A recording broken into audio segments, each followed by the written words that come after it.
try and stroll through that opening gate hand in hand with us to get there. They have the support from some of us to feel confident about their chances of redemption without suffering for the repercussions of their horrendous actions. Unfortunately for them, it takes less of a collective consciousness of us than it takes for them to undermine their ritualistic endeavor. So that is why it's so important for everyone to get into this battle, and know this, that we are the only ones who really qualify for that God title as we know it, because we are the only ones who can bring the two halves together for a whole. Balancing opposites is the only way to create energy at its maximum. The yin and the yang, the male and the female, and even the spiritual and the material principles. Our physical alchemy, with the fluidity of melanin, through the elements of nature, balanced with the spiritual influence of the universal powers, guided by our ancestral spirits, equals our empowerment by magical means. And to demonstrate that, I brought this book. This is one of theirs. This is a source that is called the Melatonin Miracle. Okay? And I just wanted, this is the discoveries that they have made about how important melatonin is, as they put it. Okay, so I just wanted to read some of this to give you an indication of what they know and what they're using, what they're calling the miracle drug. A miracle. And don't be fooled by where they're getting this from. First off, you should see there, they show it's the pineal gland. See? That's the first picture they put. It said diagram of the brain highlighting the pineal gland, which produces melatonin. Who is that from? It's Walter, some MDs, PhD, William, I can't even pronounce their names, Carol Coleman, so where I got this, where I obtained this book from, is I used to work for a mental health counseling corporation. They had many psychiatrists on duty, and they would have their stacks of books. And one of the psychiatrists left, and he left this book, so I was able to get it. And first off, if you look at the table of contents, Part 1, Nature's Aging Reversing Hormone. Chapter 2, The Melatonin Miracle. Chapter 3, First Clues in the Hunt for the Aging Clock. Chapter 3, Finding the Aging Clock. Chapter 4, The Pineal Gland, Your Third Eye, which we call the first eye. Chapter 5, Melatonin, Growing Young. Okay? Part 2 is Nature's Disease-Fighting Hormone. Chapter 6, the immune system, nature's own bodyguard. Chapter 7, a powerful protector and treatment against cancer. Chapter 8, melatonin for a strong heart. Chapter 9, exciting frontiers, the promise of the future. Part 3, nature's sex-enhancing hormone and other benefits of melatonin. Chapter 10, melatonin and sex. 11, the stress-relieving hormone. Nature's own sleep aid, Chapter 12. Chapter 13, getting back in sync, tips on overcoming jet lag. Chapter 14, how to take melatonin, the right dosages. And the last one is the afterword toward a new paradigm of aging. They know how to use this stuff. And they got plans for it too. At least they think they do. Yeah, they think they do. Don't they go in and use melatonin for their own use? They go in and they use it as a dosage or something? All this is what I'm telling you. This is their book. Yeah. Total the miracles of it. And how to use it for all of these things. Okay. It says in this book we will tell you how melatonin can help you to grow young, remain disease-free, retain your sexual vitality, get a better night's sleep, and enhance the quality of your life in a variety of other ways. We know that as you learn more about how melatonin actually performs these miracles, you will be eager to know precisely how you can take melatonin in order to achieve each of these benefits. We want you to know that all of the necessary information on dosages, along with precise instructions on when and how to take it, are provided for you in Chapter 14. And, yes? The conversation went on earlier before you got here. The young man's, I was telling the young man, hey, I'm man, they're mankind. Yes. Do you understand now, young man? I'm trying to. Okay. Yeah, okay. You the carbon seed. That's right. Okay? Okay. You the man. And I've outlined a few passages that, I want you to understand what they're saying about it, okay? And how they're using it. The pineal gland is a part of the body that, until recent years, has been little studied but long revered. For example, the Hindus attached mystical importance to the pineal, referring to it as the body's third eye. And in a sense, that's what it is. The pineal gland, which contains pigment cells similar to those found in our eyes, is light sensitive and reacts to periods of light and dark transmitted to it through our eyes. The pineal controls the body's biological clock, the internal mechanism that tells us when it's time to sleep and when it's time to wake up. But the pineal regulates more than our sleep pattern. It regulates the rhythm of life itself. This is their material, okay? The pineal gland manufactures and operates through a hormone called melatonin. Melatonin is instrumental in establishing our daily rhythms from infancy on. Expectant mothers pass melatonin to their developing babies through the placenta. Although infants don't manufacture their own supply of melatonin until the third or fourth day of life, melatonin is present in breast milk. Melatonin levels peak during childhood. During adolescence, melatonin levels drops off, triggering a rise in other hormones, which in turn signal to the body that it is time to enter puberty. As we age, our melatonin levels continue to decrease, with the steepest decline occurring from about age 50 on. By age 60, our pineal glands are producing half the amount of melatonin they did when we were 20. Not so coincidentally, as melatonin levels drop, we begin to exhibit serious signs of aging. For reasons that we will explain in more detail in later chapters, we believe that this drop in melatonin levels happens and the downward spiral, known as aging, occurs because the pineal gland, the aging clock, breaks down. Okay? And let me see, I got 25, 27. The melatonin is the key to resetting the clock. It says in animal studies, we have shown that melatonin supplements given at the right time can stop and reverse the aging process. And believe me, this is what they're doing. I listened to a show, Art Bell. Yeah. You remember? He said people were coming up to him and stopping him, saying, "Oh, you look 10 years younger." You know, he feels younger. This is what he's doing. You know, this is what he's taking. It says, given at the right time can stop and reverse the aging process. In one early study, we gave one group of old mice melatonin in their night drinking water and compared their physical characteristics and behavior to an identical group of mice who did not get melatonin. 6 months later, the untreated mice continued to show signs of aging. They developed patchy bald spots, they grew shriveled, they lost neuromuscular coordination, they lost immune and thyroid responsiveness, and they slowed down until they all eventually died of cancer, which is the typical pattern of aging and death for this particular breed of mice. The melatonin-treated mice experienced a dramatically different fate. To our astonishment, they seemed to grow young, practically overnight.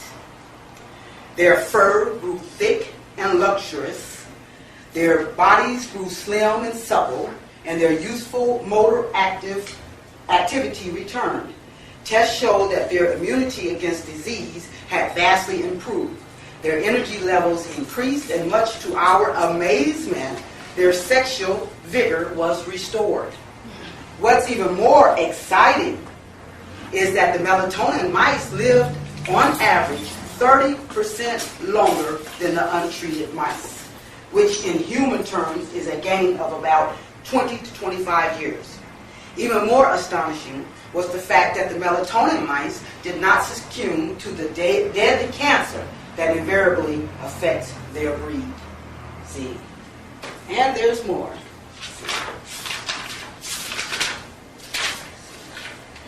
Ancient healers and Native American shamans or medicine men seem to have intuitively understood the link between physical and emotional health, and they often attributed illness of the body to an underlying illness of the psyche or of the soul. But in the 1960s, many thoughtful people, mainstream scientists included, would have dismissed as pure hokum the mind-body connection that today are widely recognized as true. See? And these are the scientists, these are their top scientists, you know, that's talking this here. And let's see.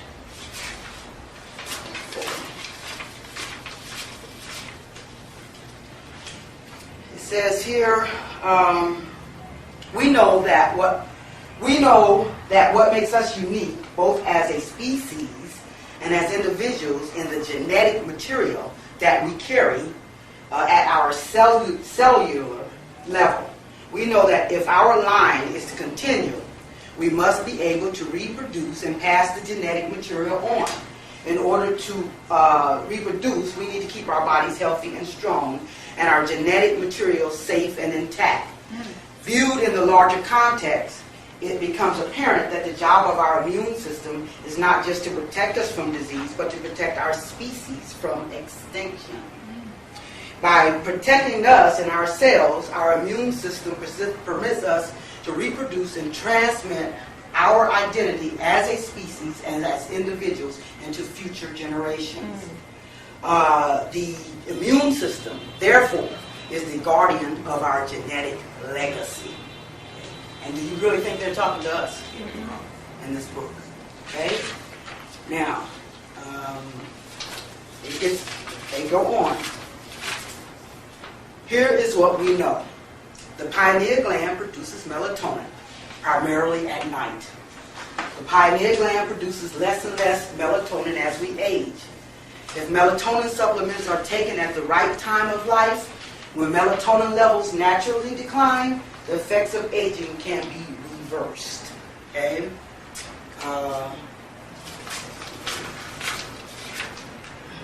And here it says,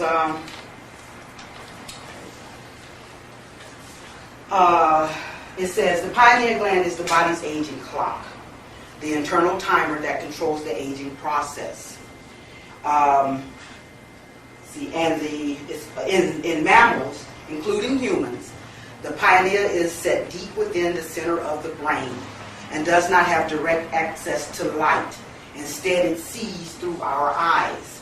Light passes through the pupil and is focused on the retina, the light-sensitive layer that lines the interior of the eye. From the retina, a message is relayed through the optic nerve to the middle brain. Each day, the light that is let in by the eyes set the timing mechanism. Each night, the spinal cord back up through the neck and into the pineal gland.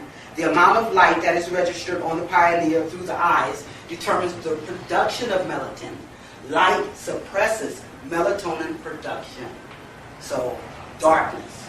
That's what it reproduces in darkness. That's what really gets it going. So, what do you think is happening if the light is affecting it through the eyes? If you have blue eyes, that light is getting to it a lot faster, so you're not producing it if you have darker eyes. Understand? So, two more verses I got here. In birds, The pineal sits close to the skull, which is transparent, so light passes through it. Studies have shown that if the skulls of migrating sparrows are painted with black ink so that light cannot pass through, the migrating birds become hopelessly lost. Okay? The pineal gland of many animals, including humans, is believed to be sensitive to magnetic forces. Now where are we going?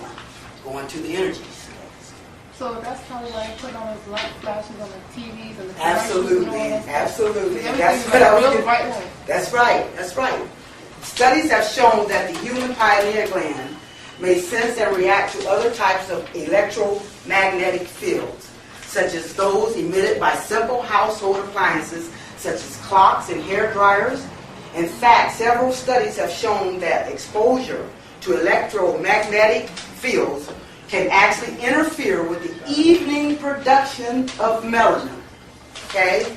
Although the theory is controversial and losing force among authorities, such researchers believe that exposure to electromagnetic fields may be a possible cause of many different types of cancer. So, understand what they're doing with this. Yes. What's the difference between melatonin and melanin?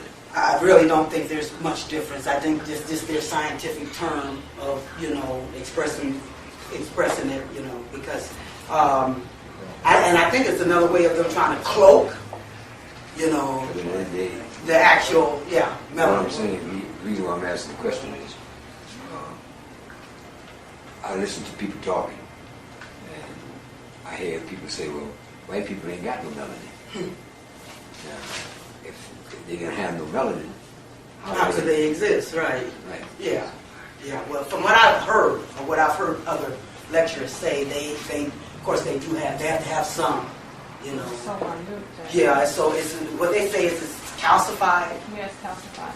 It's calcified, but they do have it, but it's just, It's not in the degree. and that's only because of, if we saw a true Caucasian, we haven't seen a pure, Caucasian as they came out of the mountain, see, because the only reason they have survived to this point is because of the coloring that they have taken from mixing with us. They would already be gone at this point if they hadn't mixed and got some of what we have to offer here. but even in what you're saying, but you said that the blue eyes, right, was able to bring melanin out of the person easier than a dark eye. Right, So right. then, if we as blacks have brown eyes, then it's taking us a harder time to produce it when No, we no, take no. them easier. That's just the opposite. I'm saying that melatonin, it says here, it reproduces in darkness at night. And it's through the light that comes into the eyes is what diffuses it. That's why it reads better at night. So I'm saying just the opposite. Saying the lighter your eyes, the more it's diffused. Light decreases the production. Okay? That's how you said it, though. No. The other way around. Light decreases the production. So, that's why you see them aging a lot quicker than you see us. Because, then this is why they're in a desperate move to continue their genetic lineage through the use of this. Something for us to think about. Could you repeat what she had said? What you said about the lights on TV? The rays and stuff. Yeah, I don't know if you've noticed it, but every commercial is like with this wild blasting music, and there's always these rays of light coming with the commercial. Absolutely. Did you see that movie Matrix? Yeah. Well, you remember all those lights with so many, what they call it, special effects. It was always a whole bunch of lights. Well, why is that? Why do they have? Because when you're watching TV, those lights are going inside your Yeah, eyes. they're And transmitting, they're transmitting radioactivity rays and stuff. That's going into your eyes because you're watching the TV. And then it's going into your eyes, and then. Well, she was saying that when light comes into your eyes, it diffuses your Or decrease the melanin. The melanin production. And then, like they said, through electromagnetic rays, they can, if they can emit that, they can cause cancer. They can cause all kind of breakdown in our immune system. Yeah, but this world is surrounded by electromagnetic, by a magnetic field. So, I mean, if they can control it or diffuse it or, put it into something, whatever, advance on the technology of it, they can, cause more cancer and things like that. Well, I know personally that the government is trying to kill out people biologically, Absolutely. Every way. With in the foods that you eat and what you drink. But but this is the biggest way that they can suppress us, because this is our biggest way of empowerment.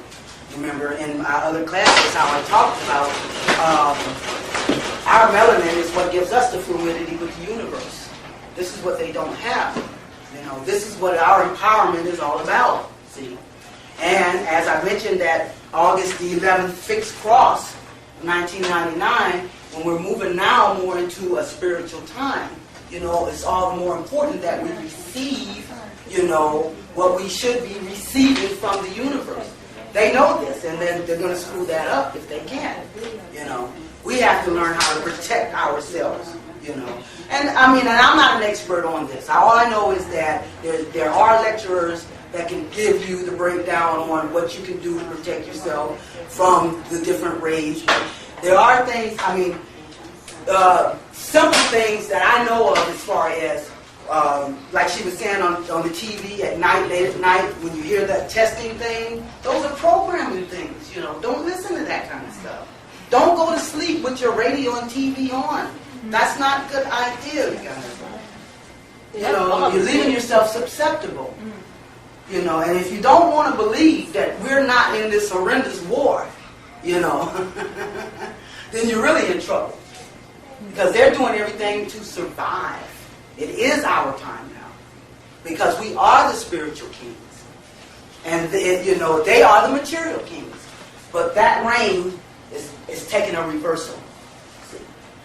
We're going to start increasing in our spiritual powers. And this is what I'm here for us to discover that. So if I can continue, maybe, some of it will start coming together. Because as I said, this is why I'm trying to do a review, because all of this was pretty much covered in my last series. See? And what we were going to do, for the second series is move more into the material, into the ritualistic practice of understanding symbolic, of coming to understanding symbolism. See?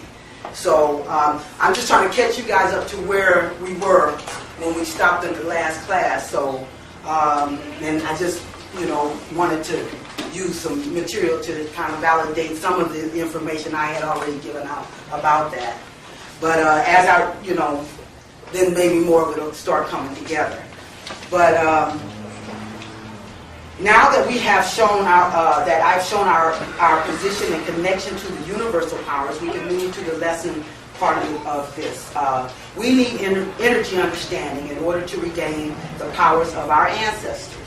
As we grow in symbolic over as well as understanding, this enables us to tune into the information of our ancient ancestry, thereby activating the guidance and the spiritual empowerment that is our created right and purpose. See, and what I did read before is out of this called the Hermetic Magic, because this is ancient text information that was received from ancient texts about magic, because this is what we're going to have to start doing. We're going to have to start directing those energies. We have the power, just like our ancestors did. We just haven't been accessing it. We haven't been utilizing it because we haven't been recognizing that this is a part of who we are. And also, we've been told that it was a taboo thing. Yeah, absolutely. And it was voodoo. It's voodoo and it's taboo, it's pagan, and Yeah. you know, Instead of strategies shall be put to death. you're right. You But at know. the same time, So what they're telling you, they're using it. I told you about the Super Bowl ritual. What they did to empower the realms. At the Super Bowl, that wasn't the Titans, the wind. That's the black energy. You know, I read to you guys last week about Typhon, the great mother, and her son, the Typhon energy, you know. And this is the city of Metamorphosis, Atlanta. So how was that going to fly? So they did this ritual. You know, they used the great mother. They used all the symbolism that we should be using. You know, the magical means, you know, and they can only do it through our willing participation. We have to participate in this in order for it to work for them. That's why they had Toni Braxton up there, you know. Because she had to be the feminine black energy to activate that ritual. See, this is the Hermetic magic. It says the three kinds of magic most often seen in the ancient sources are the Goetia, the Magica, and the Theurgy. Now, I'm just going to read the Theurgy because the Theurgy is the type of the magic that we should be identifying. The Goetia is the lowest of the three forms. Not in any moral sense, but simply because it is the easiest to perform successfully. Goetia is often referred to as mere trickery or the art of jugglers. Well, such things are even used in the most noble and philosophical schools. The Buddhist tantric, for example, might use such illusionary tricks as a major teaching tool to demonstrate to those who can understand that all of sensory existence can be seen as illusionary. It says, okay, I'm going to go ahead and read the three types.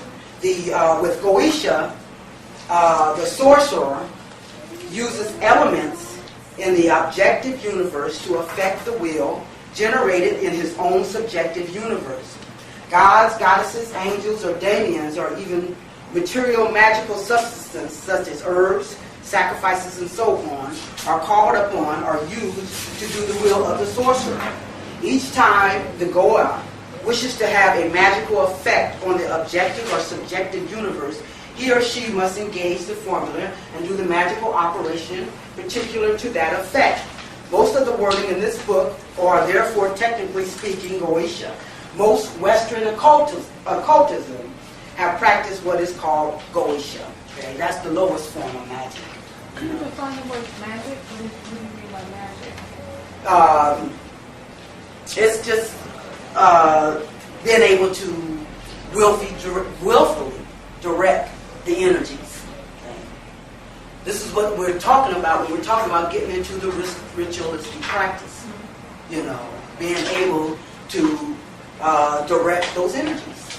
But I just got to listen to the Cat by Maradona song yesterday. He's saying the same thing. You got to do the rituals. We got to do the rituals, you guys. They're doing them. They're doing them. And they're successful at it. We're the only ones, and we have the power. You know? Okay, the magician, the magia, that's the second form. The magician, or magus, is one who has attained a certain level of personal initiation which causes him or her to act on a divine level. The magus does not ask gods to do things for him or her or use substance to create wondrous effect. He or she acts directly, usually through signs or words of power, from his or her subjective universe upon the objective universe. This is usually not put in terms of the magician commanding a god, but rather as having such a god as an indistinguishable part of himself or herself. He is said at that point to have become the son of a god. He or she has been adopted by the god and elevated to a divine stature while still in life. Another term used in ancient times that conveyed some of the same meaning as magia, which means wonder working, Wonders are worked by means of the will of the magician, without the necessity of intervening gods, angels, or daemons. It says, in the Hermetic school, the magician is free to do his own will, constrained only by the contents of his own psyche. Okay? Yes?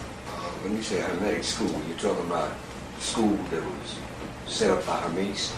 Yes, that's what, yeah, because I'm reading here. I'm just reading out of the text here, and this is what they're saying. Yeah, from the ancient text. And then the third form, the highest form, of which only we are capable, is the Thoragia. It says, Thoragia was not and is not merely another word for magic. Literally, the term means divine work. It says, Theurgy, it depends on the sympathy of enchained forces. Theurgy must work in harmony with the gods, in harmony with the laws of the objective universe, or at least with the characteristics of the powerful subjective universes that surround the Theurgist, and that are called gods, angels, daemons, and so on. In a way, Theurgy has more in common with Goetia than with Magica. The Theurgist must take much that is in the macrocosm outside himself into account when designing and executing his operations. The Goa, too, must discover the minute details of the entities and substances he is going to work with before his magic will work.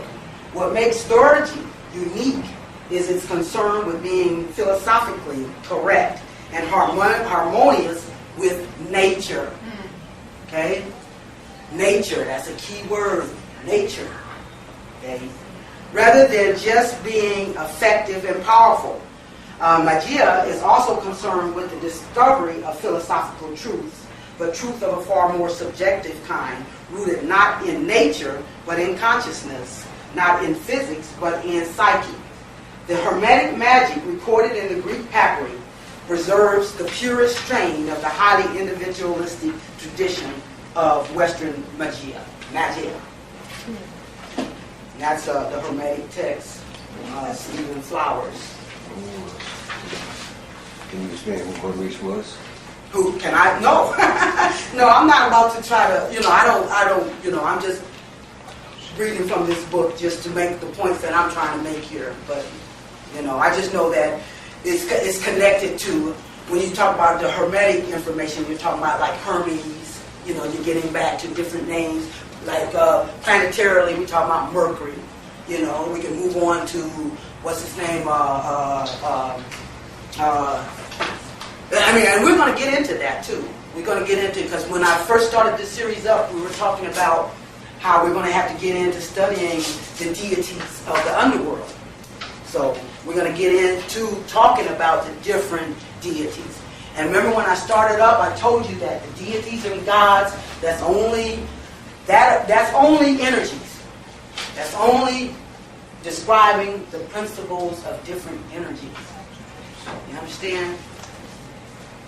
In order for us to be able to understand the vast cosmos, this is what our ancestors did. They studied the energies, and then they came up with different characteristics. That's how they turned into gods, just to describe the characteristics of the energies. And so we are going to get into that, because that's a part of how we're going to begin to do some real ritualistic practices, because we need to identify with those energies. And if you were in the first series, and if you were in the first two of this series, I got into explaining all of that through this book here, the Celestial Ship of the North. And in this book, Valencia Stratton, her first two chapters talks about the supremacy of the Great Mother, and then she talks about the supremacy of the black people. See? And she was an astrologer that belonged to this secret astrological society. And when she wrote this book, they kicked her out. This is what Bobby Hammond was telling me when he introduced this book to me, because she divulged too much information. The Society of the Rosicrucian? Yeah. What was that? Was she belonged to the Rosicrucian Society? Yes, yeah, she was, yeah, that's absolutely right. And she was kicked out because she divulged too much in here. And in this, I started off giving you the connection between her and her son, her first son, who was called Set, who was later identified as the planetary Saturn. And I'm always trying to make our connection with Saturn, see. And as I go on and read the rest of this, I'll put some of it into form here. My objectives in these classes is to get you to understand the significance of energy management in your lives. When you overstand and understand the symbolic meanings that our ancestors knew instinctively, you are accessing the spiritual language of the cosmos. Get to know the message of the universe. You will get a picture of your role in the larger scheme of things. You can then respond to the energy rays of the universe, which is our spiritual guidance. Once you adjust your perspective to a universal view, you become a part of the fulfillment of the whole, which is God in uniqueness of you, with the power from within to create all that promotes the universal principles of righteousness. Now, you remember I started up telling you how all 12 signs of the Zodiac exhibits one of the principles of righteousness. And that if you leave one of those principles out, you're an average entity. You're not whole. And you're going up against the grain of the energies of the universe. You know, and that's what caused the breakdown, the degradation. That's what the Earth is undergoing right now. Mother Earth is in the process of becoming a sacred planet. That means she must become full and whole and exhibit all these principles of righteousness which stem from the universe. Once we arm ourselves with the tools necessary to tune into your spiritual self or your higher self, who will define these principles for you in your way, that is personally for you, you have to trust in your spirit, for it will take you where you need to go. All we need to do at this point is to find ways to tune in. Keep our first eye open. They call it the third eye, but we call it the first eye. Okay? As well as other gifts of attunement that has been developed in your subconscious world. Everything happens for a reason, and now is the time to get with the spiritual flow. Learn how to stop resisting your powers. You do have them, just as our ancestors did. The more physical we became, the more we lost those wonderful gifts. Don't forget that everything works on the principle of duality, from opposite perspective, as above, so below. Subjective as well as objective. Anything that has a physical existence has a spiritual one also. And we need to be able to see things in both lights for the full meaning. We have to become whole. We've been operating half-mast. We've been operating on a physical level. We have been taught to ignore our spiritualness. Okay? Up to this point, I have shown you our connection to the energy of Saturn or Set, the first son of the Great Mother, the supreme energy. You know, our ancestors worshiped Saturn as the, not worship I should say, observed Saturn as the supreme energy. It had all the names of the sun before the sun ever had it. It used to be at a close proximity to the earth, and that's when they called it the golden age, the golden reign of Saturn. And that's when they had all the gifts, you know. But as Saturn, you know, became the distant light in the sky, you know, that's how we became more physical. But that is the Christ principle that is spoke of. That is prophesied to return. And as Saturn's energy or reign returns, so will the reign of our power return. See? That's why our ancestors are coming back. You know, could you explain that when you said that with the astrology signs, if we leave anything out, you know, we're not going to become... We won't be whole, we won't be full. Like I said, each sign of the zodiac represents a principle of the laws of the universe. Okay? You have to bring, and we know that, you know, a chart, got this circle.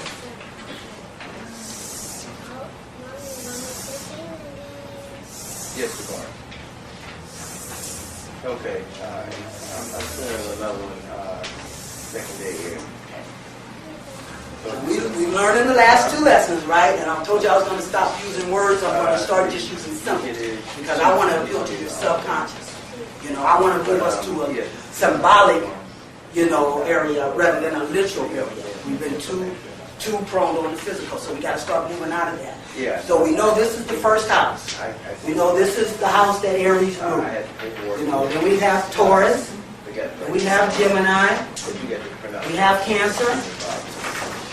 We have Leo. We have Virgo. We have Libra. And we have Scorpio, Sagittarius, Capricorn, Aquarius, and Pisces.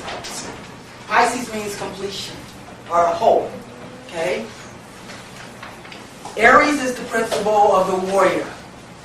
It's ruled by the planet Mars, which is the energy of war, And when we start getting into, the ancient texts, you can equate that to like Horus. You know what I'm saying? We're going to try to make the connections from the planets to the deities that our ancient ancestors understood, and then to the energy. Remember, I told you that the planets represent what energy is influenced. The sign represents how or what method it's influencing, and the house represents where it's unfolding. You can look at this as the earth or an individual, because we're just the form of Mother Earth.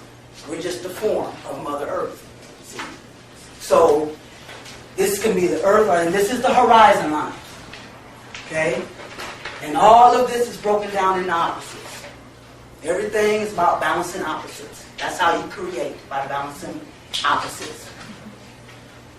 So this is the sign of war, the planet of war. This is the energy of the warrior. So the first principle that we're looking at is Aries, which is the principle of the willingness, the spiritual warrior. Okay, that's what the Aries energy represents in that wholeness. Then we have Taurus. Taurus is the one that dictates what do we value. What do we value morally and materialistically.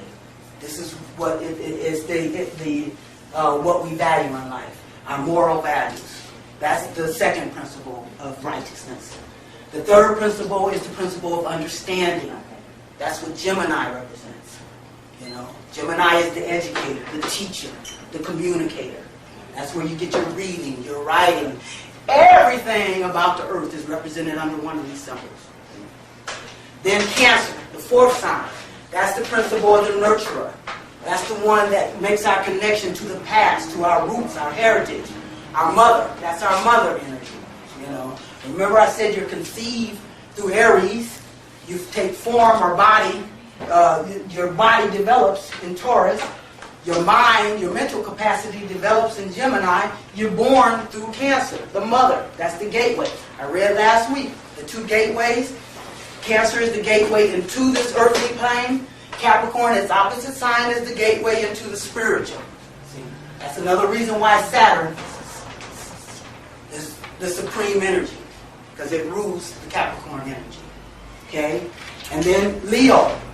They connect Leo with the ego, and that is the identifier. That's the one that Leo also indicates children. It's your creative energy, and it's the children, it's the energy of the children, and the rulers, okay? So what we need to understand about putting all that together is that Leo is the identifier, the one that lets us recognize us as ourselves as the children of the Creator, or the creative forces of the universe. Then we have Virgo, that's the healer, health. Then you have Libra, that represents justice, fairness, and equality, especially in partnerships. Then you have Scorpio. That's the energy of bonding, coming together in joint efforts to make an impact. Then you have Sagittarius, spiritual wisdom, the great expander. Is the philosophical meaning behind everything, and that's ruled by Jupiter. Then you have Capricorn. That's the energy of sacrifice, of humbleness. Then you have Aquarius. That's the energy of humanity, you know. Your humane feelings. And then Pisces, completion. That's the compassionate.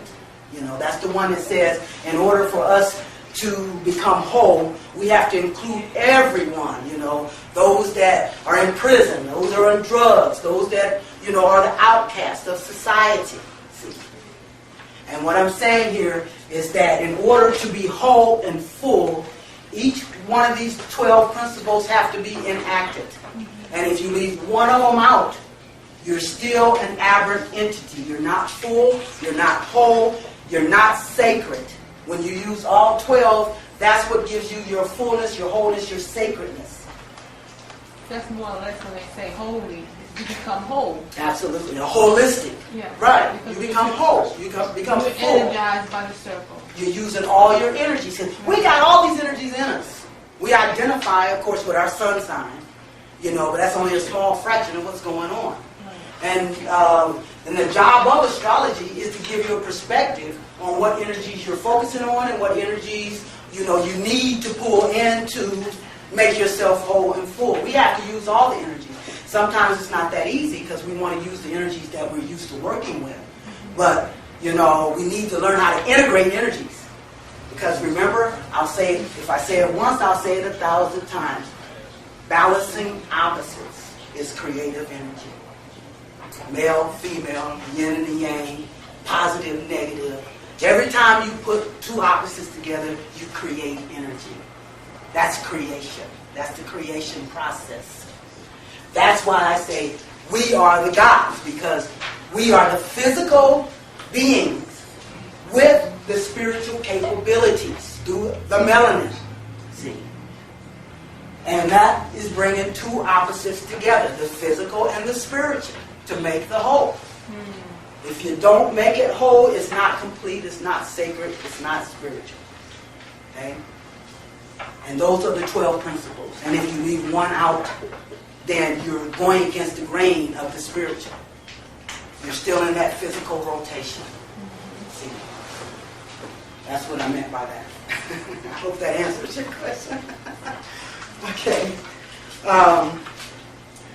It says, up to this point, let me see, I have shown you the connection to the energy of Saturn or Set. And if you know any astrology, you know what Saturn always represents. Saturn represents the energy of restrictions, obstacles, limitations, oppression. Okay? Who does that describe as a people? It also represents the colors brown and dark brown. See? And then when we do start getting into the ancient deities and we start recognizing this is Set, you know, and you'll understand through its battle, I think that's in here. It says, up to this point I have shown you our connection to the energy of Saturn and Set, the first son of the Great Mother, the supreme energy. Saturn was the creative energy of the earth. When Saturn reigned at close proximity to the earth, our ancestors had marvelous powers. It was known as the golden reign of Saturn. Telepathy, the power of the will of the mind. We could appear and disappear at will. But Saturn lost his rule. Some say to his son Jupiter. Some say through his battle with Osiris or Horus. All the reasons are only symbolic of the fact that he was put in exile, cast down, fell into flesh, but prophesied to return in full glory and power. This energy story is the same story as a nation of people. And we all know who that is. Saturn's return is predicated on our return, not the other way around. As I have said before, the spiritual does need a physical vehicle to operate through. I have also shown you that the white folks do understand, and they have been real busy for quite a while to continue their reign in this world. They have given us Zeus, or Jesus, to divert us, as well as many other emotional diversions. They are pimping that energy with a message of love to continue their empowerment. They have put their rituals right in our faces while turning us against the practice for ourselves, because they know that we are not seeing yet from the universal perspective. They have seduced us into participating in our own oppression. It would only have taken about 3 of us to undermine their halftime Super Bowl ritual.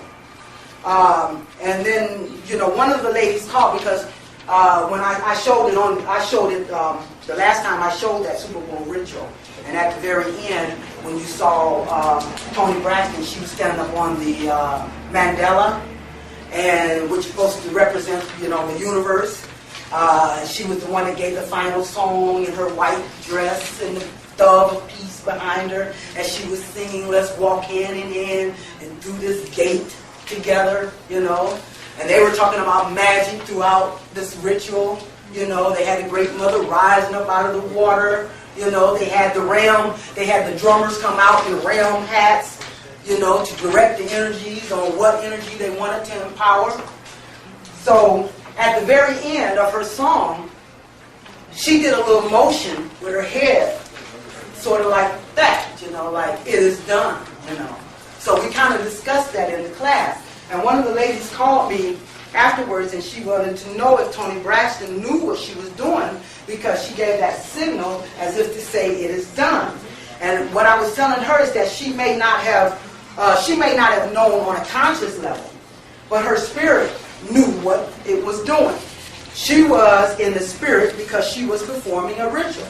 She may have consciously reasoned, I'm all that, and I'm here in front of the world, but it translated to her spirit that she would do what was necessary to prove her worth to these people who chose her for this endeavor.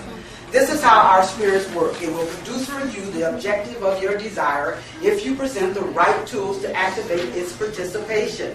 But it will show the true intent of the activator regardless of the consciousness of the participant.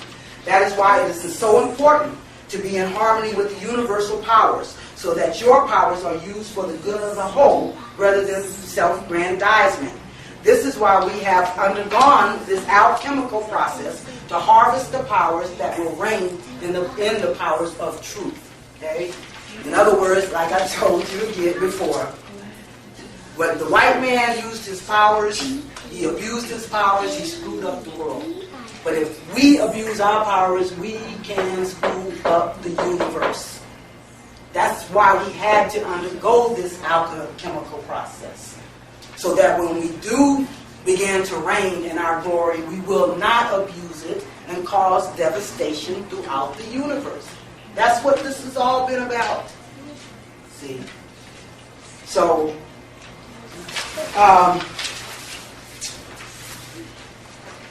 what does astrology, where does astrology come into the mix of all this? Okay? It's the symbolic message from the universe. Understand these symbols and you will receive of the message of our ancestors. It's called tuning in by any means necessary. Your response to these messages from the universe or our ancestors is your willful participation or spiritual purpose by you activating or recycling these energies. Now what I need to do is, what I want to do is discuss the homework assignment. What I had asked you guys to do was, I had told you how we had moved from the energy of Taurus, which is the energy of what we value. And I had told you that we were in a transformation period. The Earth was in a transformation period, activated by, or signified by that fixed cross of August 11th, when all the planets were sitting in the four fixed signs of the Zodiac. And this signified the reversal of the energy rotation from the material to the spiritual. So, in other words, Mother Earth is regenerating or transforming, or in a crucifixion process. Now I want to ask you, since you say that the Earth is regenerating and white people are materialistic people, what's going to happen to them once, it becomes more spiritual? And you can already see evidence of it. It's declining, It's a breakdown. It's a process. And anyone that stays on the material, path is going to feel the friction, of going up against the grain of this influx of the spiritual, So they're starting to experience a breakdown. Remember I told you the Taurus was the last leg of that fixed cross, and that was the physical, because each one, it started in Leo, which was the fire element. And we saw fiery breakdowns. We saw fiery things happen, that indicated the breakdown. Then the next fixed sign that the sun moved into was Scorpio. That's a water sign. So we saw a watery thing. That's when we started seeing the floods, And for us as people, it demonstrated as intense emotional, outbursts. You saw people going off in public, okay? And then it moved into Aquarius, which is the air sign, which denotes mental. Then we started seeing technological problems, and we started seeing in nature, it came out as tornadoes. See, this is all showing a demonstration of the breakdown. See, now the last leg was the Taurus energy, which is the earth sign, which indicates the physical breakdown. We started seeing more physical, we started seeing health problems, I told you Taurus represents money. Look, what has the stock market been doing? It's been plummeting. See? So you've been seeing a lot of physical ailments, a lot of physical devastation. See? So because this is the last leg. It takes about 2 or 3 months for that energy to completely unfold. So you're always going to see an overlap, As one was beginning, another one was still unfolding. So you're seeing a mixture of these things, So that's it, the material breakdown. Not only the white folks, the black folks that are not tuning in, because we talked about this in the last class. There was a time when the tornadoes were hitting all the white places, all the white, every time there was a tornado, you felt comfortable because it was hitting all the white areas. You know what I'm saying? I would just go to bed. It could be coming in toward me, but I'd go to bed. Wake up, sure enough, and then went out there and hit Marietta or Cobb County somewhere. But the last tornado, it hit a black town and it hit a white town. That was a signal. Now, so this is what I mean by tuning in to the message from the universe. Understand that. It means that now it doesn't matter. It only matters about if you've got your energy right. If you are adjusting to that spiritual rotation. And if you're not, then you're going to reap the devastation also. And that's what's happening with us now while we're in this crucifixion process. It's a purging. This is what the fixed cross represents. It represents purging and suffering. In other words, it's going to purge out of us those things that will keep us from reaching the new paradigm that is very rapidly approaching. See? So those areas where you are continuing to go against the grain, those are where you're finding the friction at. That's where you're experiencing your breakdown, Like I said, because of Taurus being the earth sign, most of us was having some physical problems. Some minor, some major. But everybody I talked to was having some physical problems. That was a purge. That's saying cleanse, If you want to make it, it's exposing our weakest area. So we can deal with it and move into this new paradigm. So anybody who doesn't adjust, they're just going to continue to go against the grain. That's going to be a breakdown. And right now, it's being experienced on the physical level. It's already went through all the other elements, and now it's at a physical level. So it says. So I'm saying, what does? So I was trying to see if anybody made any correlations between how the sun had moved from the energy of Taurus, which was about redefining our values, into the energy of Gemini, which is about coming to an understanding. Okay? So, have any of you noticed that? See, all I'm trying to do is get you attuned to what the energies are doing. See, by looking at this clock, as looking at the sun as the clock here. Now, yes. I have a very person that's very deeply disturbing to me. And I want to know that since we have moved into the age of Aquarius, okay, when we were in Pisces and the spring equinox came in March, right? Because the equinox is always one sign behind. And as we in Aquarius now, does not that mean that the equinox has moved to February the 21st? You've done a lot of study on that, and so you probably do have some insights. I said from observing Yeah. that in February we did, especially we had 80 degrees. Right, weather, you pointed that out and- before. Yeah, we do. I mean, it's like the weather. You can, if you'll notice the season, it's like we're in summer now. It's like we're We are a month ahead.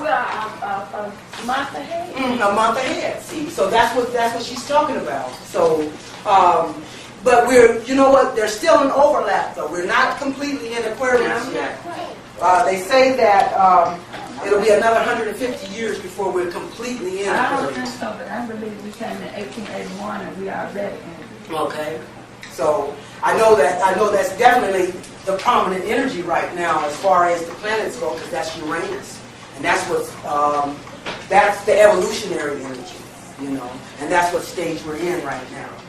So, so nobody can give me any examples of redefining some values that may have come to some understanding as the sun went into the energy of Gemini. No. Well, you know mine already. Yeah. Okay. They say that white people their population is decreasing, and the sun is killing them. Right. I think the sun be killing. I mean, Because they are so much more thoroughly going up against the grain. Okay. Like I said, they are the physical people. And they have had their physical reign. Now the spiritual is taking prominence, so they have to take a back seat. You know what I'm saying? And they are going to want to hold on to the physical because that is, their forte. Yeah. So, but the more they cling to that, the more they're going to experience that breakdown. The more they're going to, any one of us, if we continue to hold on to our physical path, and not get in tune or get in flow with the spiritual energy, we're going to break down, it's just that they're probably going to do it a lot faster, because they're going to hang on to it a lot tougher. So they're going to resist it a lot harder, But we can have the same fate if we continue. We can go down with the ship. You know what I'm saying? But, that their reign is through. Okay, so yes. Well, one thing I just thought about just now, when you were talking last week and you were talking about us invoking certain energies and stuff like that, and they know about this stuff. Well, I had gone to church with a friend last weekend. Now, there was only like 6 people in the church, melanin people in the church. But the pastor was white. And he was saying, we could have more people in this church. If we just gave more energy to God, we could have more people would just be running in here because offer all of our energy. And I was saying to myself, okay. He's saying that he was saying we can have a whole bunch of miracles come, a whole bunch of miracles come, a whole bunch of what did he say? Supernatural things will start happening. I was like, no. He is saying that they were able to, if they really knew how to do it, they can invoke to have a lot of people come in this room, and they can have a real big giant church. That's what he was really saying. Right. See, do his energies, do the energies evoking. The energies? Yeah, the energies. Because, see, the energies is really what we're talking about when we talk about the deities. You see what I'm saying? So, what they do is cloak it in the guise of, like I said, their god is Zeus. The god of materialism and abundance. And they have cloaked that in Jesus. You know that. Saying we can bring Jesus Christ right here. You just pray hard enough. Right. And see, because we do have that power, we're putting our energies there.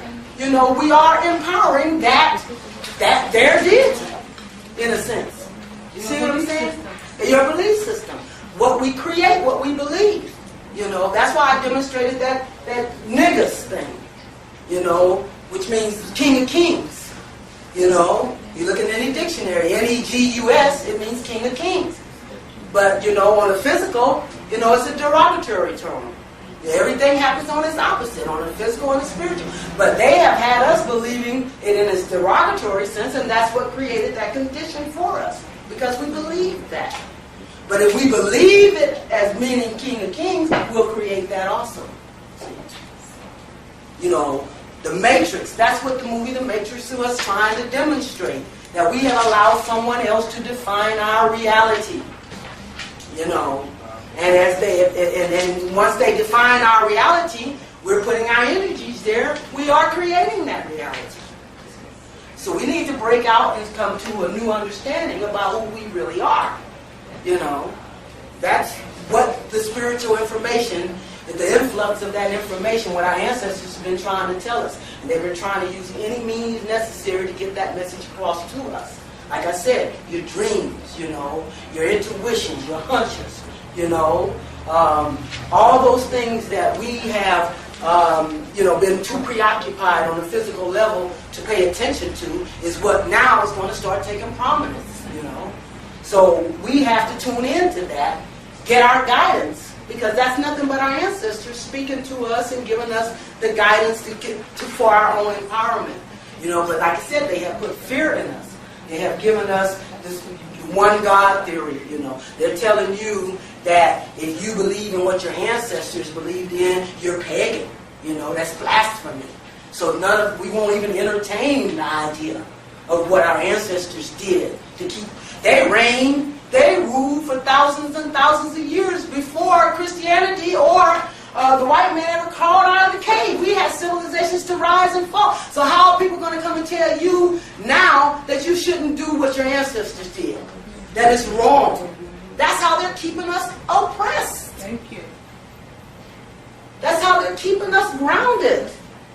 Away from our stuff. Away from, and at the same time, they're using the hell out of it. Yes, it used to be a phrase that was coined. The most segregated hour was on Sunday in the church. Yeah. But that's kind of like have changed a whole lot now. Yeah, absolutely. You see a lot of integrated congregations. Congregations going on. It's like they actively are going after, you know, pulling up into their. They know what time it is. You know, that when I started this book here demonstrates that I started up reading the melatonin thing. They know what time it is, okay? And that's the reason why they always want to unite with us, too. Absolutely. And now all of a sudden it's okay for these interracial relationships, okay? Multiculturalism. Right. You know, because they definitely are womb sisters. So the first thing they want to do is denigrate our men. You know? It's criminal to be black. It's like we said, oh, but it's okay to be gay now. That's fine, but to be black is criminal. You know, they want to tear down every black male figure. This is what this Alameen thing is all about. This is what this, even your boy John Lewis, you know, he had to come down because he was a black male figure that was that was demonstrating too much of a leadership quality. They don't want us to see our men in that light. So tear it down, you know. And we have to understand why. It's because they know what time it is. They need our womb now. They need us to help them. They're not reproducing themselves. They're only reproducing, let's say, at a rate 1.5. You need to reproduce at least 2 in order to cover, you know, the both individuals. You have to have at least 2 babies in order to replace yourself. Okay. They're not reproducing at a rate that's replacing themselves. Where I told you I was listening to this study where they took and they projected for 100 years, you know, how many babies a white woman would have compared to how many babies a black woman would have. And they were saying like a black woman could, you know, if you go to Nigeria or Africa somewhere, they're saying the average is 7 kids, where they're like 1.5.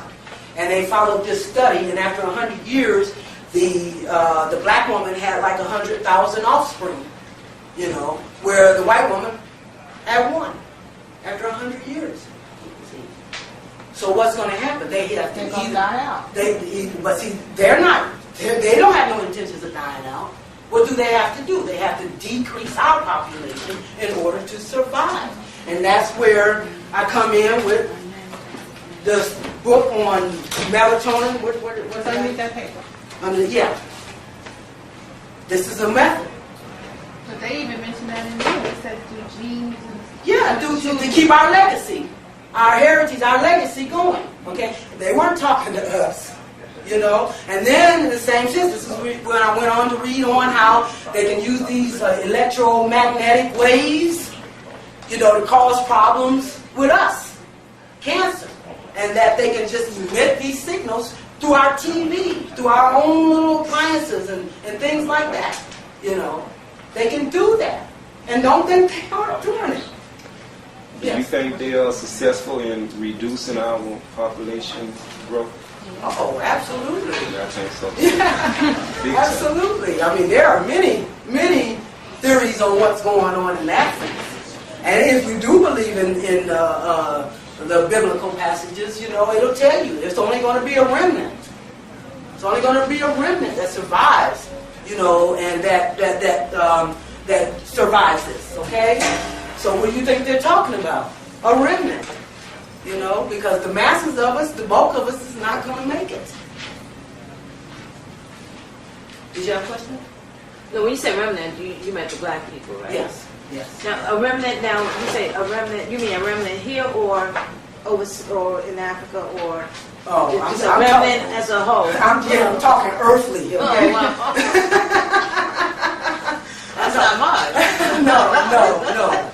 But, you know, we can get into some things about who these people are or where they are, you know, because I happen to believe that it is us, you know, those that had that they brought our ancestry over here, you know, those or that our ancestry that went through this oppression, you know, because I figured that is all part of the alchemy process. See, and the ancestors that were here already that they, you know, oppressed. So that is that alchemy process. That, you know, that's a part of that.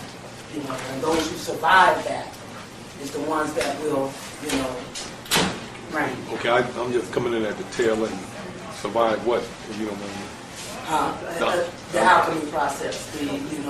The many methods that they have used to reduce our population, because they're not recreating themselves. You know, so they have to, in order to survive, if they're not producing, then how are they going to survive if they don't decrease our population? You know, so I mean, if you really don't think, you got to know what time it is. You got to know what time it is. So why don't they do like what they have done in the past? Probably start a war to decrease population. It's because of the weapons that they have now. Well, see, you guys, the thing is that we're no longer in a physical battle. It's not about the physical anymore. They've already, you know, it's about a spiritual thing now. Yes. You know that, you know, they've done everything they could, and it's worked. They gave us the Willie Lynch thing, okay? You know, and that worked for, you know, but the things that they have used are no longer working. You know, because now, as I said, the spiritual, we've gotten, you know, we're getting the influx of the spiritual, so those physical means are no longer working. So they have to attack us now through the electromagnetic fields, because that is our power, the energies. They know this. So now the war has reached a level of spiritual. They went in, they raped the tombs of our ancestors. They've studied the DNA, the genetic material. You know, they understand. So now they know what they need to do in order to keep us from reaching our empowerment. They have to, you know, mix up those signals. They have to, you know, divert us from accessing that spiritual energy. So it's moved to another level. It's moved from the physical to another level. They have to keep on improving ways, you know, to do it. Would you say, because you keep saying that everything is happening on a dual principle. Right. So them being physical, on a physical level, could it be like, what she was talking about, could it be that although it is on a spiritual level, but while they're still operating on a physical level, they still keep us here because they need us to keep operating on that physical level? Yeah, I mean, those of us that that are still. So okay, they have many methods. They have many means of using. Just like I said. Where do you think they're getting this melatonin from? Okay, that's one method. Another method is to use and pimp the energies, for their own empowerment. That's another method. Another thing is, they're killing us off. They got all kind of ways, This is to mask them in any way, by any means necessary for them, okay?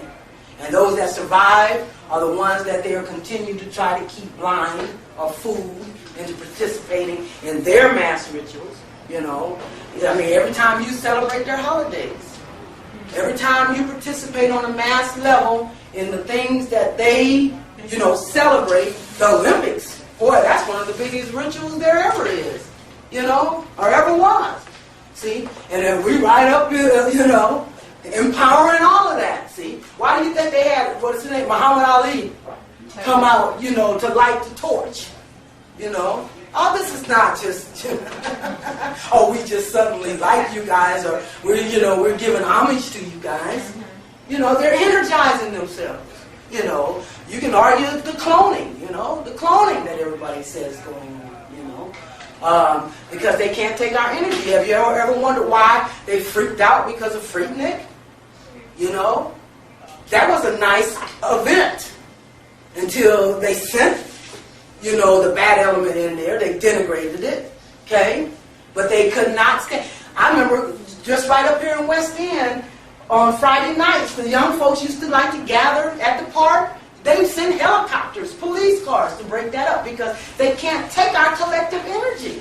And also with the Million Man March, Yeah. they had to get out of town that day. They couldn't take it. Take that massiveness of energy amongst us.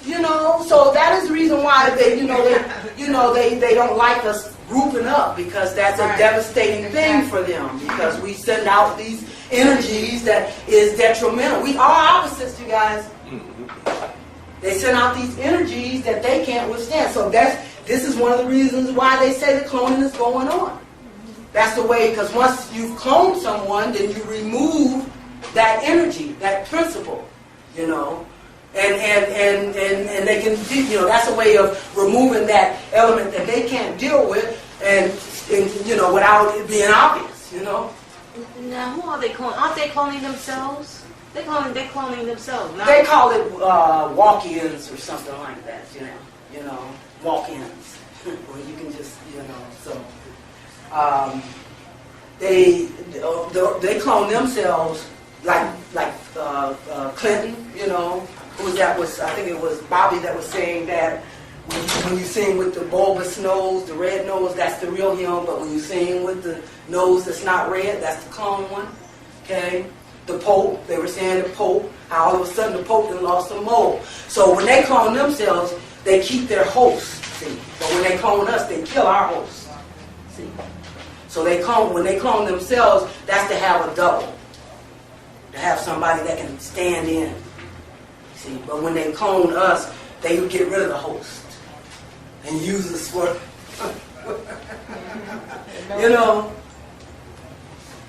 for other purposes. See? So, believe me, this is a diabolical mind we're dealing with, and we best understand that. And if we stay in denial, we can stay in denial if we want to. You know what I'm saying? Because it's already been prophesized. But they show all of this stuff on TV. It's so obvious. It's so obvious. One day they got a show where the man is able to go back in time whenever he feels like it. And in all of these shows, the government is in charge of all of this stuff. Yeah. And just like I said about Art Bell, you guys see he's no longer, he's gone. And now they got this strange music that they play. Yeah, he's gone. He didn't book. He knows what time it is. They said there's a crystal city right there in the heart of Africa, where black folks, only white folks go. Only way you go there is as a servant. There to serve. That's another thing they do with the clones. So you don't have to believe this. I know it sounds unbelievable. I know it sounds, but I'm not the only one saying this, you know. I've got my information from, you know, spiritual, you know, inspiration, but also from other teachers, you know, from books, you know, from, so it's just not a theory of mine. I'm putting together different information from different sources, okay? Yes. You saying it was already been prophesied by who? A recurring prophecy.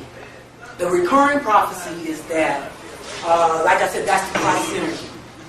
You know, the Christ or the Jesus that they look to return, you know, that is still another story that they have taken from some of our ancient past, you know, about how this Christ, like I read here about how Set or Saturn, when Saturn was at close proximity to the Earth, our ancestors reigned with all these powers, you know, and he fell, we fell, you know, but he's prophesied to return, and you know, this is the Christ prophecy that I'm talking about, but you know, but separated from the Jesus story. You know, but that's just another story that they pimped from this story. See, that's you know, the ancient texts or information or tombs that they went in and got that story from, and you know, polluted it, changed it enough to keep us for food, yeah, for their purposes. See? So, but every prophecy is the same prophecy. It's a recurring thing. It's always close. In the last series, I did let's see, because we had, I could show tapes then, I could show video films, and we showed the movie Dark Crystal. I don't know how many of you seen Dark Crystal. It's a little animated story, but it's our story. I saw it in 1982, and I thought it because I took my grandson, and I thought it was just on purpose. Yeah. When you realize they killed him. Yeah. It's nothing but our story. Look at it. And see, this is where they put the information. They'll put it in comic books. They'll put it where the intellectuals won't go. Cartoons. Yeah, cartoons. You know, it's all in the movies, but you've got to have your first eye open to see the real deal. You got to be reading between the lines. You know, because they put it in the movies. That's why they put out the movie The Matrix. You know, but you got to be able to understand.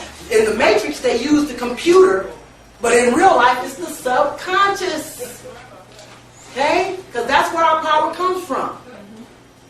So, you know, they used the computer, but it was really the subconscious. You got to be able to make the jump as to what they're really symbolizing. So when you go to the movie, you can't go in with the idea. With the idea to being entertained, absolutely. You should have your pen. You should have your notebook and pad. This is why they put out the movie Mission to Mars. Come on. And let me tell you something. Even the conscious people sat there and laughed at the end of that movie because even the people that were non-conscious laughed at that movie because you're going to put a face on Mars and you're going to put a nose thinner than... But wait a minute, now you didn't get the metaphysical meaning of that. What's that? They left that black man up there. Yeah. And they didn't kill him. Yeah. And he was the one who had to do that harming and go on his computer and realize that was strands of DNA. Music, right. Out of to make that thing open up. Open up, right. And you know. He was jet black. Yeah, yep.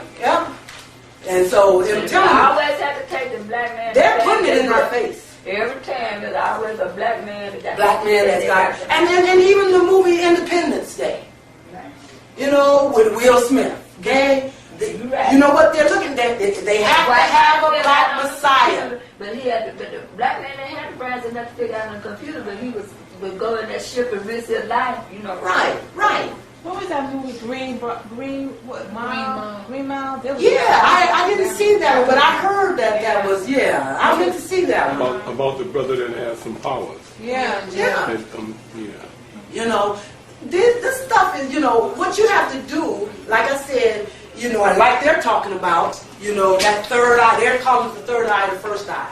This is what has to open now. This is what is opening now. See? And you have to look at things now, like I said, from a universal perspective. Stop looking at it from a literal, physical perspective, else you're going to miss the whole picture. Because they're putting it in our faces. You know, and they're doing that purposely to gauge, you know, who's conscious and who's not. You know, they tell you don't call into those radio programs, you know, they want to know.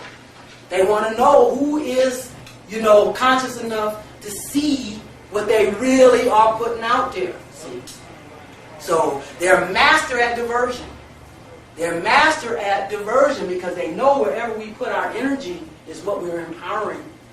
You know, so they're going to tell us to look over there when we should be looking over here. They say right, you be going right. Yeah, they say look up, you look down. We are opposites. Don't let anybody tell you we are the same because we're not. Yes. Do you have any general thoughts on hip-hop culture? Because it seems to me it's very interesting when you see that we only represent 13% of the population here in America, but on MTV and the major consumers of black music are white people. When the white people watch MTV, they want to see us. So what are your general thoughts? Oh, I mean, you know, they're trying to emulate everything that we are. You know, they want to replace us. You know, they want to emulate everything. And they'll tell us, just like I said about this dual principle, everything happening as above, so below, on its opposite. See, so what they will do when we get into something like the hip hop or whatever, they're going to denigrate it. They're going to make it seem like it's bad. Something's wrong with us doing it. You know, but at the same time, they're embracing it. You know, they're trying to claim it. You know, I showed another video, the last series, where they're actually mummifying themselves now. You know, right after the funeral service, they're wrapping them up in mummies. You know, they're dogs, they're animals. You know, they're putting themselves up in the mountains. What kind of message do you think they're trying to send out? Yeah, they're the ones, you know, they're the point to say, you know, we're the ones, you know, they're emulating everything we do, and then they're going to try to claim it. But that's their pattern. Yeah, for themselves, you know. At the same time, they went in there and raided and tore down, you know, what our ancestors did. So anything that they do, and like... Did you happen to catch that TV show the other night when he went to blind and then going into Egypt and into the caves? Did you happen to see that? It was on TV? I didn't see that, no. Now, and I like to catch all of the, you know, all that, because I like to videotape it, you know, and use it, because I did show one where they were showing their little coat, you know, and the woman, she was blonde and she was representing ISIS. And then, you know, of course they had their priest. The priestess was representing ISIS. She was blonde. But the priest, of course, was dark. He was dark. He was a white man, but he had dark hair. You know, everything about him was dark. You see. So, you know what? It's not so much the details. It's not so much the literal meanings. It's the symbolism. It's the symbolic meanings, you guys. And they have understood this, you know. And this is what we need to understand. You have to, you know, it's what it symbolizes. It's what it signals. It's what we have to tune into. You know, we're going to have to supersede the literal, because that is what has kept us grounded. That is what's kept us from accessing the fullness of the information. You know, we have narrowed our vision. You see, and so you know, you don't have to look at every literal detail, but you can see what they're trying to see. Even in the movie The Matrix, you know, somebody said that was the best black movie that came out, because everybody in it, either they were black or they were dark. Because they didn't understand the metaphysics. They didn't understand the metaphysics. So it's what it symbolizes. You start seeing that when you see Will Smith, you know. And like another thing been telling my class is that when you're thinking individual, you're thinking on a physical level. When you're thinking collective, you're thinking on a spiritual level. So when they talk about Jesus, you know, we're not talking about one man coming to save the world. We're talking about a people. That story is a story of a people, not a man. And see, when they tell you, when they make you believe that's a story about a man, they are trivializing the impact of the significance of what it really represents. You know, So you can't think spiritual and think about an individual. You have to think about a collective. And that's what I'm telling you. When you look in the Bible and you see one word capitalized in one sentence, and the next thing you read down, you'll see the same word, but it's not capitalized. When there's not capitalized, they're talking about a physical, an individual. But when it's capitalized, they're talking spiritual. Then they're talking collective. See? You have to understand how to make that jump. You know, that's why it's so confusing. You know, because they're expressing the duality. What they're talking about. So that confuses you because you don't understand it. You're reading it, you know, I wonder why that's capitalized. Oh, well, you know, it don't mean nothing. It means something. Everything means something. Everything happens for a reason. You know, there's no such thing as coincidence. No such thing as coincidence. It's all about the energies. And it's all about directing those energies, you know. And these gods that they're talking about is nothing but a symbolic, you know, it's a symbolic of a principle of energies. That's all it is. See? So, you know, we have to understand that. And we have to stop. We have to come up out of that physical, because like I said, if you continue to think on that level, you're going to continue to be confused, and you're not going to understand what the full significance of what is really happening, you know. So, I want to quickly get to the homework assignment, although you guys aren't doing them anyway. But this one here, I'm going to give you something that is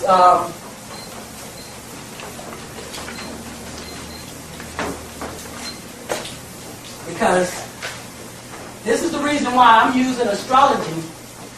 It's not so much astrology, it's the symbolism that I want you to start understanding, you know. Because like I said, when you look at symbols, then it's a subconscious thing. You're not just thinking of one thing. You're thinking of a concept, you know. You can mark a symbol, and that brings a whole concept, you know. And so what I wanted to do was to try to get you acclimated. That's why I'm asking you to look at these energies and look what's unfolding in the world, you know, according to what the energies are. So what I want to do here is it's called the mixing of elements, and this lesson is energy interactions, the mixing of elements and modes, equal interaction. Now I'm going to start with the fire sign of Aries. You know, Aries is the fire sign. It's a cardinal sign. Remember, we talked about, you know, the modes. And that's a cardinal sign. So this is the sign, the mode. Remember I told you there's three modes. There's the mutable, the fixed, and the cardinal. The mutable is what blends or adapts. The fixed is what sets. And the cardinal is what leads. In other words, the cardinal initiates.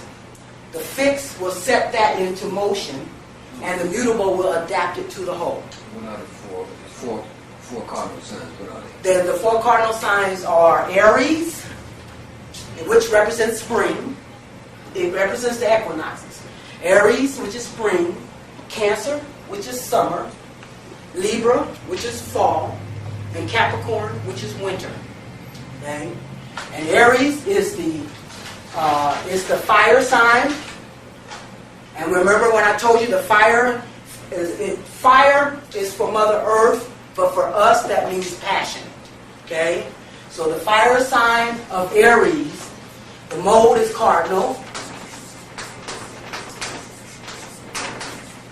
And see, a lot of this is review, but it's at an angle.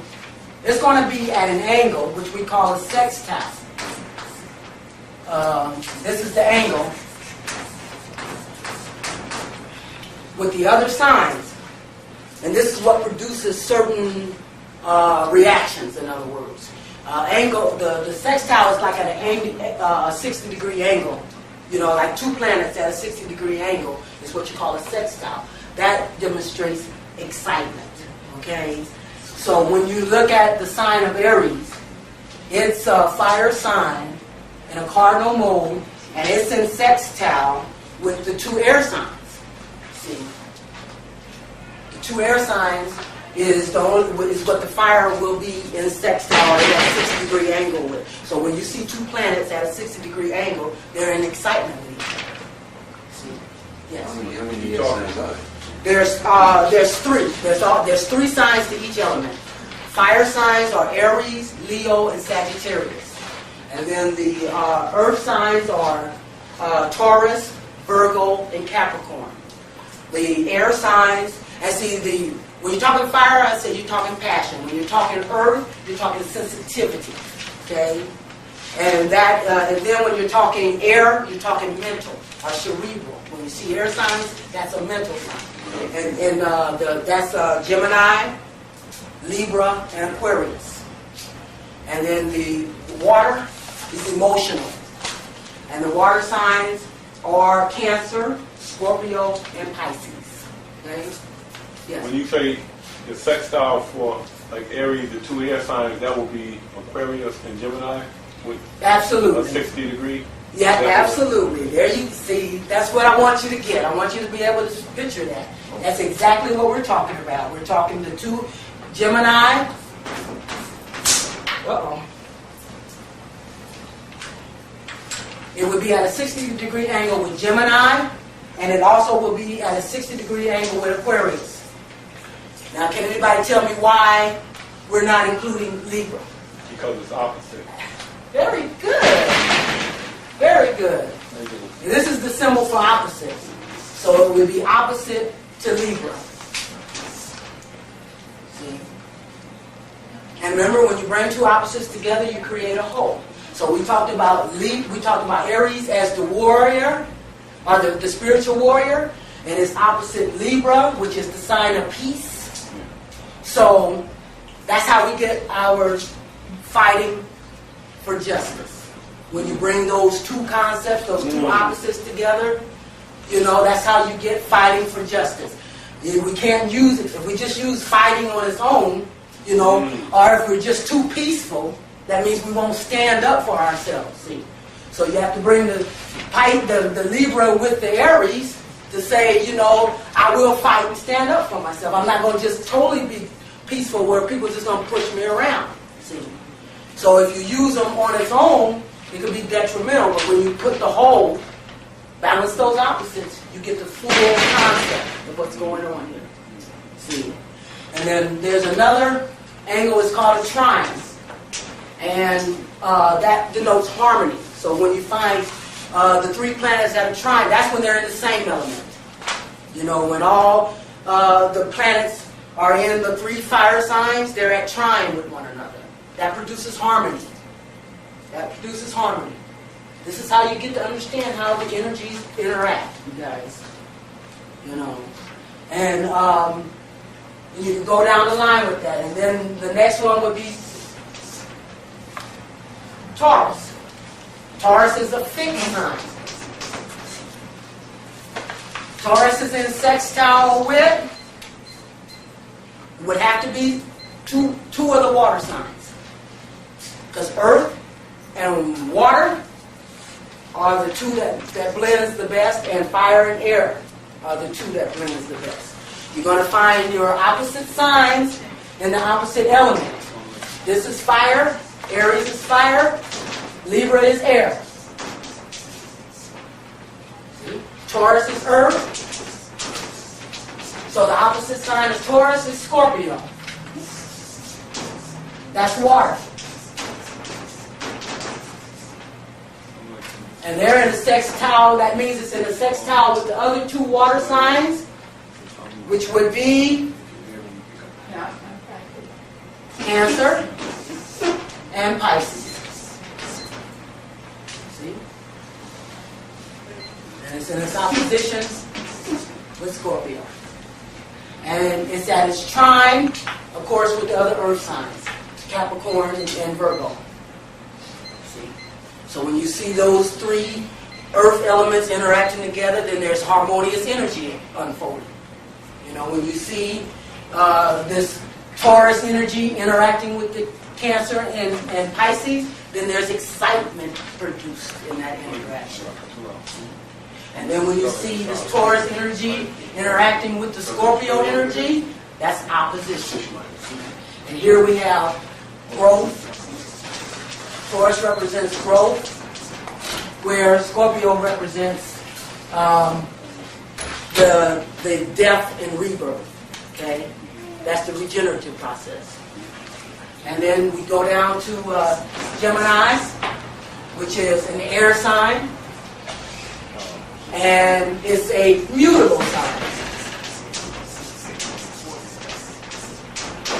It's a mutable sign, so it would be in sextile with, if it's an air sign, it'll be in sextile with two of the fire signs. You know which one that is? It probably would help you identify what's it in opposition with. It has to be a Sagittarius. Sagittarius. It's in opposition with Sagittarius. So what are the other two fire signs that it would be in excitement with? Aries and Leo. You said excite. I thought the sextile would bring the excitement. That's what I just said. Okay, because Aries. Oh, so you had an air sign in sextile. Is that what you were saying? Yeah, the air sign of your Gemini, a mutable sign is in. Oh, and I forgot to mention the squares, the friction. Do you know what causes the friction? That's what I want to ask. Okay, it's when this is a mode. This is the mode cardinal. So when the same modes are in interaction with each other, then that's what produces the friction. That's a 90-degree angle. In other words, the cardinal signs of the zodiac, when they're interacting with each other, it's at a 90-degree angle, which produces friction. Okay? The mutables with each other, you know, the fixed with each other. That's why I'm always talking about that fixed cross of August the 11th, you guys. When all the planets were lined up in the 4 fixed signs, there was nothing going on there but oppositions and friction between the planets, demonstrating that regenerative period. The purging. You said that, okay, going back down to the mutable, you connected that Gemini with that Sagittarius at the end. What was your last comment on that? I don't know. With the Gemini, and you said the opposite was Sagittarius? Yes. What you saying? Yes, which is the fire. It's the fire sign. And who is the sextile? The sextiles, Aries and Leo. That means it's excitable? Yes. That means when it's interacting with those energies, it's an excitement. Yes. Okay, when you say the friction, can you give me a little idea in a way, you know, like you said the mode of just any one of the signs, like, you know, I mean any one of the fixed, mutable, or cardinal signs, and give me an idea. Like I know in the cardinal signs you have, like you said, initiators or leaders. I think of one having the energy of like Aries, the one. Let me see. Initiate. If you can, I'll let you say because I got. Okay. And see, when I finish this, we're only going to have to do this 6 times, and all these will balance out. Yeah. See, so what you see here, because we've already got Aries and Libra, Taurus, Scorpio, because these are always going to be the opposite signs are always going to be in the same modes. Okay. And the opposite signs are always going to be in the opposite element. Like I said, fire and air, earth and water. Okay. So once you understand that, and this is what I'm trying to get you to see how they work with each other. You know, the air is going to work in excitement with the fire, unless it's in opposition to it. See, and the earth is going to work in opposition to the water, unless, you know, it's in sextile with it. You understand? You know, and all the modes are always going to be in friction with one another.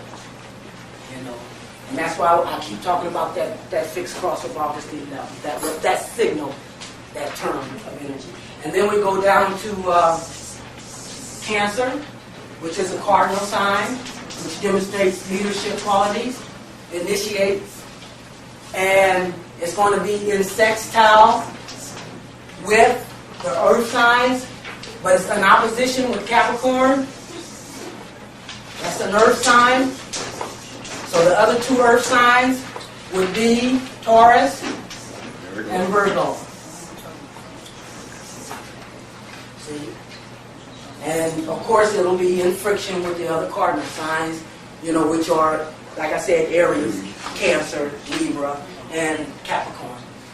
When those four interact, they're going to be, the mutables are, the fixed are Taurus, Leo, Scorpio, and Aquarius. And then the mutables are Gemini, Virgo, Sagittarius, and Pisces. That's all 12. Okay? And then we got the Leo, which is a fixed sign. It's going to be in opposition to Aquarius, an air sign. They're both fixed. So it's going to be in sextile with the other two air signs. Anybody tell me? Gemini. Aquarius. No, Gemini. Libra and Aquarius.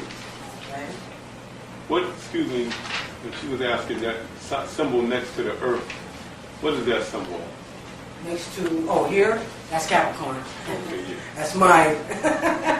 That's my symbol for Capricorn, the best I can get to it. And then the last one we need to look at will be Virgo. Opposite Pisces, which is the water, earth and water. So that means it's going, and that's a beautiful sign. And it's going to be in sextile with It's going to be Virgo. Scorpio. It will be Cancer and Scorpio.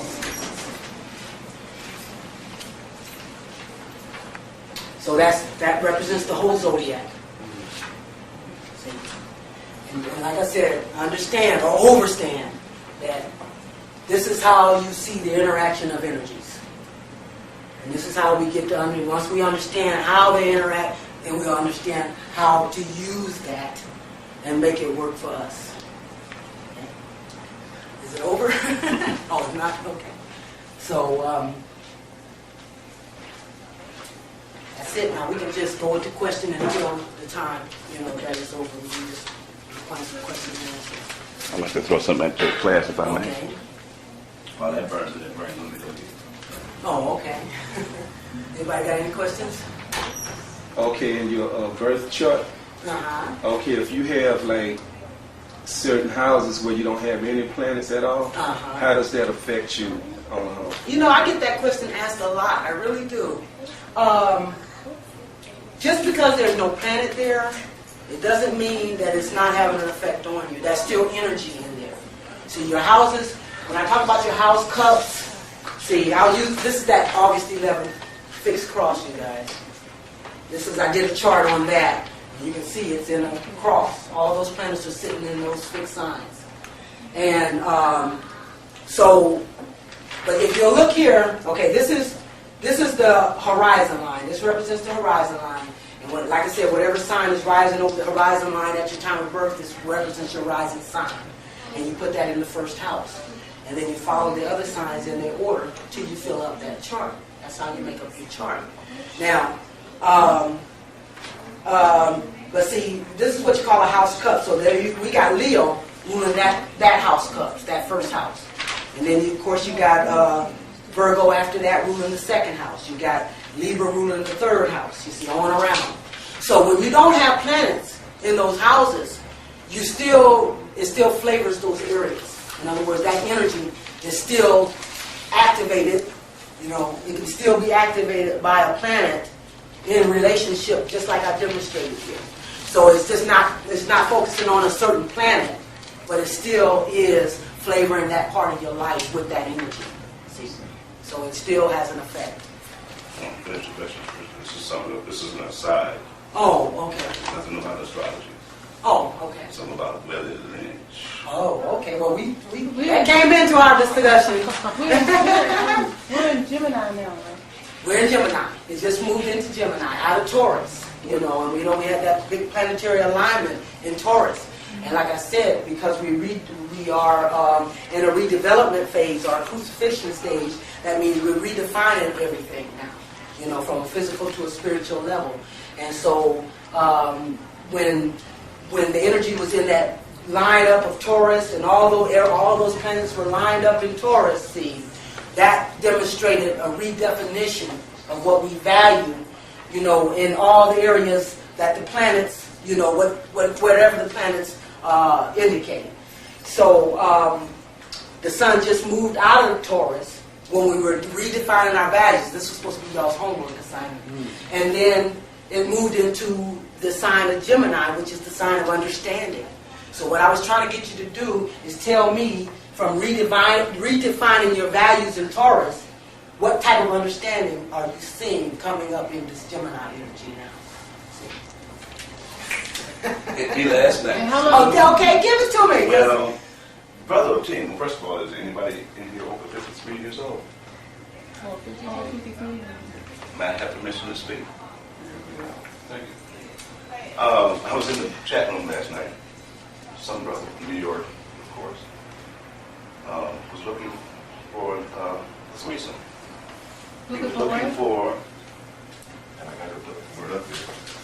Yeah, go ahead. Yeah. He was looking for another woman, but the woman had to be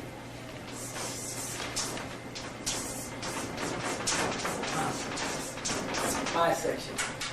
okay. Well, I'm looking at this Willie Lynch stuff.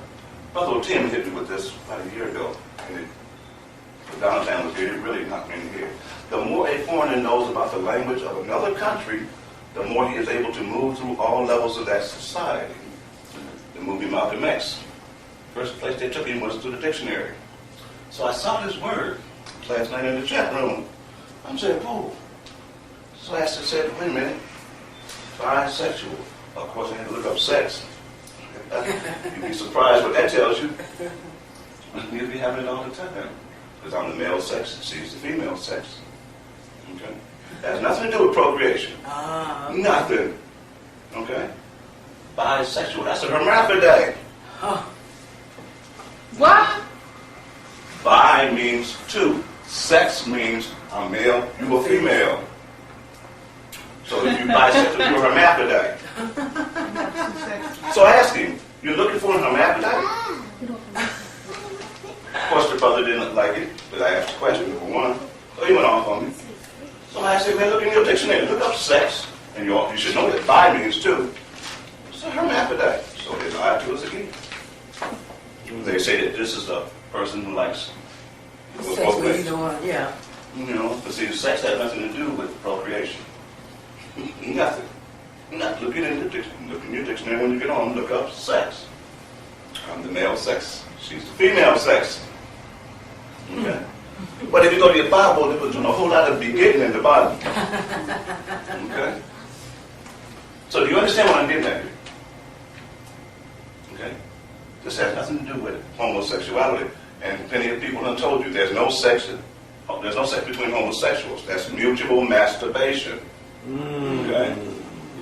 So they did it to us again. We weren't aware. We were not paying attention. But last night, she said that energy move. I said, wait a minute. She remembered that? Right. Because the word it hit me. The Spirit said, hey, take a look at that word. And I went to the dictionary and looked up. Go ahead, man. Go ahead. Well, I just look up. Do you understand what I'm saying? Yes, sir. Yes, sir. Go ahead. So they lied to us. I'm happy you They got that out sex. there, man. What's his name? Brother came here. Culture bandits. Dale Jones said, I don't want to say this for the ladies. They done messed up. Okay? Yeah, well, they did. Because that word comes from an ancient ritual of planting crops in the ground. That's in the ground. This is a stick. Put a hole in the ground. You drop in the seeds and cover the dirt. Put the dirt of the seeds. You know what that is called? I don't want to say it out loud because it's become a bad word. Okay? That's what that is. Planting seeds in the ground. It's using a stick, put the seed in the ground, cover up the seed. That's what that practice ritual is called, for planting crops. So they blow our minds. We don't know the language. Okay, can I ask you a question? Yes, ma'am. Because every time I tell somebody something, I'm like, where you get that from? So where do you get that from? Where did I get what from? That information about This right here? Yeah. This I first heard this from Dr. White about 9 years ago. I got a tape we were looking at. It's about the elder. It's called the Elder Brothers Warning. That's some people living in the Sierra Madres, look like us, got straight black hair. They've been up there way before Cristobal Colon and Fernando, what's his name? De Soto came over here. And they live up in these mountains looking down on all these modern cities. They never come down out these mountains. So they invited the BBC over here, over there. And they took, there was a warning them, hey, look, y'all blowing it. Y'all are not taking care of the earth. Earth is your mother. That's right. Okay? It used to snow up here in the wintertime. And then when the snow melts in the summertime, we have fresh drinking water. It don't do that no more. But y'all do. Y'all ain't taking care of the earth. And in that video, you'll see this woman planting the seeds, dirt back over. And that's what Dr. White was trying to tell me. And if you understand it, you put the seeds in Mother Earth. Okay. Isn't that what's happening? But they made it up that way. Right. They have reversed everything. Reversed it. Okay. Wow. And now we're coming to some spiritual understanding, because this is what that energy of Gemini represents. So right now is the time to access, understanding, spiritual understanding. See? Thank you for letting me speak. We thank you for that contribution. So, because it definitely demonstrates, what we're talking about. See? Understanding. And a lot of that is going to be going on now. Take advantage of that sun, because the sun represents the focus. Represents what's being highlighted. Wherever you see the sun, that's what's being focused on. So right now, the sun, that energy, is focusing on us coming to an understanding. But they keep telling us to stay out of the sun. Telling who to stay out of the sun? They were like, make sure They you who? raised and No, but excuse me, they who? they them. They, where do you get this information? Where do you get this information Well, the from? news and all. I mean, you can see how Do you have in the sun, but do we have a black TV radio stations putting out information for black people? well, they say something different. No, that's for And them. remember this, That's not for you. and what did I say? Whatever they tell you, you do just the opposite. That's right. Because they're feeding you that because they want you to, they're trying to direct. Within reason. Because they also, they play tricks. They the trickery, master of trickery. But if they say stay out of the sun, then I would be going trying to find all the sun I could. Well, It's insane for a black person. Because they told me that I have multiple sclerosis, right? And the first thing they told me was stay out of the heat, don't take hot, and I love hot baths, and stay out of the sun. Because every summer, you can ask my daughter, I sit in the sun because I want to get a tan. They think I'm crazy. But I know that multiple sclerosis is a disease that affects mostly them. Well, now it's getting us, but it started out being them. So, of course, they couldn't sit out in the sun. But they still keep saying, don't sit in the sun, don't sit in the sun, don't sit in the sun. That's their primary diagnosis. That's what they tell. Right. That's what they tell any patient. Right. Dr. But all that's geared for them, not them. for us. Dr. Impufu, I think I got that right. Jewel Pukrum? Yes, Pukum. Pukum. That's right. Pukrum. Pukum. Yes. Okay, she gets into that. I have a tape where she talks about that. She talks about the hospitals that are geared for them. It's not geared for us. She talks about if you, she used an analogy of a dress store. If you go to a dress store that says we only sell size 9, and you wear a size 16, you want to go in that store. You understand that you're going in there regardless of the fact that they're serving only size 9. This is the analogy she made between the dress store and the hospital. They're not for us. She said that she researched and found out that the truth of this, of course, is not being exposed. But none of that is geared for us. Yeah, well, if you listen to Laila, Africa, and the rest of them, just listen to them. They'll tell you. We brought a brother in here. They're talking about how they make scamming us with money. How's the smoke here? They told us all that. It's a racket. It's a racket. AIDS is a racket. AIDS is an industry. Cancer is an industry. Absolutely. There's more people making money off the disease than got the disease. Absolutely. They had a show on TV on Wednesday and there was this lady who supposedly had come up with the cure for cancer, and they wanted to kill her. And they said, do you realize The how... cure for cancer is right down here in your local health food store. Yeah, well, I know that now. And But right they said that inside- would, right inside your mind, they too. said that would mess up all the pharmaceutical companies and medical something. So They it would said that on destroy TV. industry. Yeah. Yeah. Were you at the gathering of the masters? What did Laila tell you? It's come back. That's right.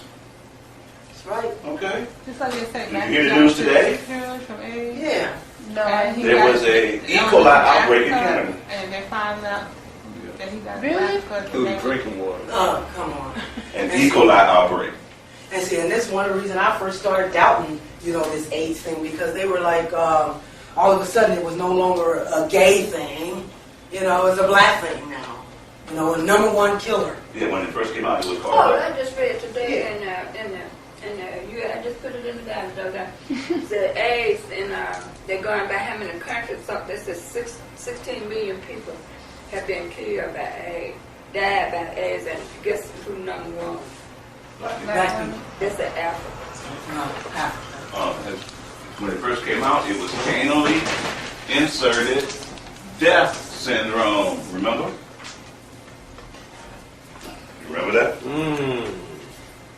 And as Dr. Valentine says, as soon as they put it in your head You got it. that you're sick, that's when you become And you sick. believe it. And that's You Dr. believe Africa it. said that. That's when you He become has a sick. tape I called the fear, the words that cause disease. And when you say cancer, oh me, and then it just goes Oh, right I got out here. it. You start producing those the symptoms. wicked part of your body, and you manifest. That's absolutely, dude. So there's basically no The such power thing of as words AIDS. to cause disease. Say again. There's no such thing as AIDS. There's no such thing as a virus. Don't exist. Dr. Sadie proved that in New York when they made him take his head out of the newspaper. Because he said he cured everything. And they tried to get him to take that Yeah, they head. tried to He put- didn't. But they put him in jail. He had to go to Superior Court. And he proved right in front of that federal judge, using their expert witnesses, it's a virus. And they couldn't explain it.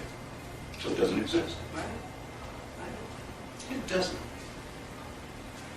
And and that's why they want us to do all these inoculations and all that kind of stuff. That's when you get what it is. Yeah, that's when they give it. Yeah, when they give you this. That's when they you don't know the devastating effects it's had on our children, on us, taking those things. But there's an old Masonic saying that says that don't throw the baby out with the bathwater.